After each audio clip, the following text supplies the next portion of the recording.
की साइंस का क्लास लेंगे अपन। साइंस में अपना फर्स्ट चैप्टर चल रहा है। चैप्टर नंबर फर्स्ट में अपन हार्वेस्टिंग पे पहुंच गए थे। ठीक है, आज अपन हार्वेस्टिंग कर लेते हैं। ठीक है, harvesting is a crop of harvesting of a crop in important task, मतलब खेतों की जो फसलों की जो कटाई है वो एक बहुत इंपॉर्टेंट टास्क होता है।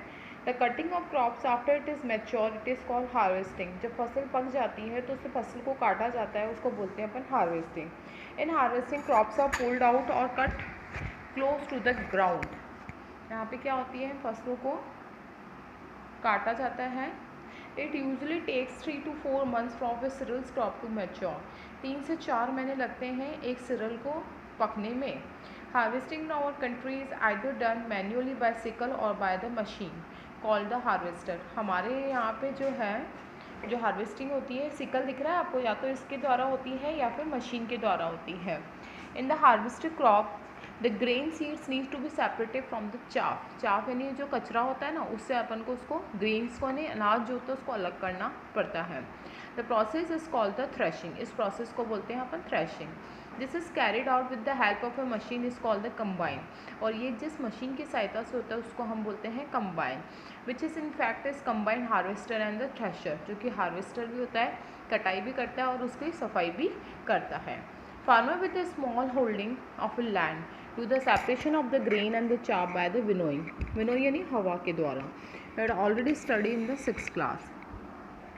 अब अपन पढ़ेंगे स्टोरेज। स्टोरेज मतलब काट दिया फसलों को, अब अपन उसको इकट्ठा करके कहाँ पे रखें। Storage of the produce in a important task. इकट्ठा करके रखना ही सबसे बड़ी टास्क होती है। If the crop grain are to be kept for the longer time they should be safe from the moisture, insect, rats and micro organism. अगर हमारे को वो फसल जो हमने बोई है और जिसको हमने काटा है उसको लंबे समय तक कहीं रखना है तो वो हमारे को उसमें नमी नहीं होनी चाहिए। नमी होगी तो फूंक जम जाएगी। इंसेक्ट यानी कीड़े मकोड़े उसमें नहीं होने चाहिए, चूहे नहीं होने चाहिए और छोटे छोटे जीव जंतु नहीं होने चाहिए। The fresh crop has more moisture. जो फ्रेश क्रॉप होती है उसमें मॉइस्चर नहीं, थोड़ी नमी होती है, थोड़ी गीली होती है। If freshly harvested grain are stored without drying they may get spoiled और attacked by the micro organism. अगर हमने किसी ताज़ी फसल को काट के और उसको बोरे में भर के रख दिया तो फिर क्या होगा, उसमें फफूंद जमने के पूरे चांसेस हैं। Hence, before storing them, the grains are properly dried in the sun to reduce the moisture in them. इसलिए अनाज को इकट्ठा करने से पहले उसको सूरज की रोशनी में अच्छी तरीके से क्या करना चाहिए, सुखा देना चाहिए। This prevent the attack by the insect, packs and bacteria and fungi, जिससे कि किसी भी तरीके के हार्मफुल बैक्टीरियाज उसके ऊपर अटैक नहीं करें। Farmer store gains in the jute bags and metallic beans. जो फार्मर्स होते हैं, है ना, जूट के बैग होते हैं ना, बोरे, उसमें ये टंकियों में रखते हैं। However, large scale storage of the grain is done in silos and granaries to protect them from the pests like the rat and insect. और अगर बड़ी मात्रा में आपके पास में उत्पादन है तो आप सिलोज में या ग्रेनरीज में उसको स्टोर कर सकते हो। Dried neem leaves are the shoot for storing food grains at the home. आपको पता है ना, अपन घर पे इकट्ठे गेहूँ उतारते हैं तो उसमें सूखी नीम की पत्तियाँ डाल देते हैं। For storing large quantity of grain in a big godowns, specific chemical treatment are required. और कभी कभी ना अपन उसमें दवाइयाँ भी डाल देते हैं to protect them from the pests and microorganisms. अब ये तो इसमें पढ़ लेते हैं।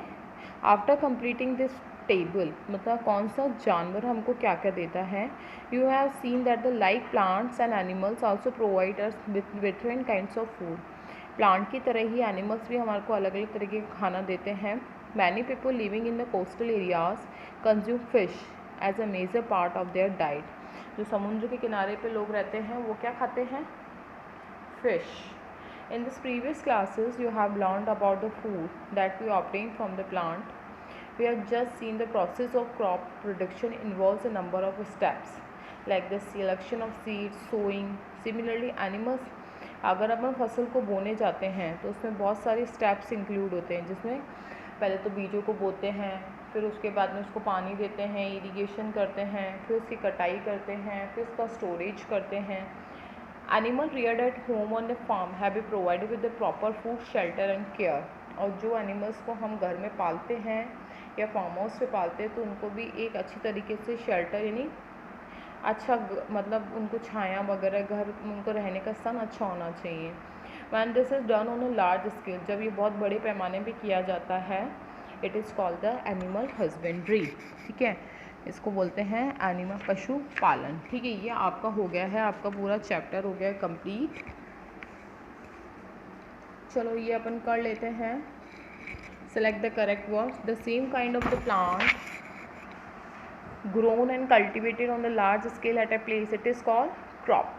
The first step before growing crops is dash of soil, that is preparation of soil. Damaged seed could be dashed on the top of the water float.